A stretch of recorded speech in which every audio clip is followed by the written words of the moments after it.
दोस्तों नमस्कार। आज हम पढ़ेंगे स्वर संधि। स्वर संधि किसे कहते हैं और स्वर संधि में दीर्घ संधि। स्वर का स्वर के साथ मेल, स्वर का स्वर के साथ में से जो भी कार्य या परिवर्तन होता है उसे स्वर संधि कहते हैं। अर्थात जब स्वर का स्वर के साथ मेल होता है तो उसे हम स्वर संधि कहते हैं।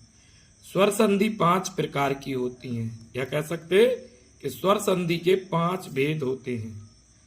दीर्घ संधि, गुण संधि, वृद्धि संधि, यण संधि, अयादि संधि। देखिए, दीर्घ संधि में आ ई उ को दीर्घ संधि कहते हैं। आ ई उ। और गुण में आ ए ओ को गुण संधि कहते हैं।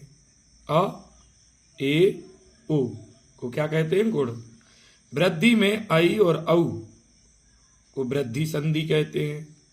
यण में या रा ला वा को यण संधि कहते हैं। और अयादि में आय आय अव आओ आदि को अयादि संधि कहते हैं। आइए विस्तार से अब देखते हैं स्वर संधि का जो पहला प्रकार है वो है दीर्घ संधि। दोस्तों देखिए, दीर्घ संधि। दीर्घ संधि में क्या होता है? एक ही जाति के स्वरों के मेल को दीर्घ संधि कहते हैं। मतलब जब एक ही जाति के स्वर मिलते हैं तो क्या बनता है? दीर्घ, यानी बड़ा अक्षर बनता है। जैसे देखो, आ दोनों साइड आ और आ है, आगे भी आ है और पीछे भी आ है। दोनों आ मिलके क्या हो गए? बड़ा आ। इधर छोटा आ फिर बड़ा आ, फिर मिलके क्या हो गए? बड़ा आ।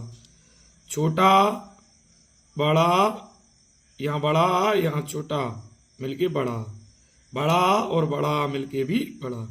कहने का मतलब है आगे भी आ है और पीछे भी आ है। हाँ, ये ह्रस्व और दीर्घ हो सकते हैं, लेकिन मिलके क्या होगा? बड़ा। इसी तरीके से देखिए, ई ई ई ई ई ई, बड़ी छोटी बड़ी, बड़ी और बड़ी मिलके भी बड़ी। इसी तरीके से ऊ वाला है, छोटा ऊ और छोटा ऊ मिलके बड़ा ऊ, छोटा ऊ और बड़ा ऊ मिलके भी बड़ा ऊ, बड़ा ऊ और छोटा ऊ मिलके भी बड़ा ऊ, और बड़ा ऊ मिलके भी, मतलब एक ही जाति के स्वरों का मेल होता है।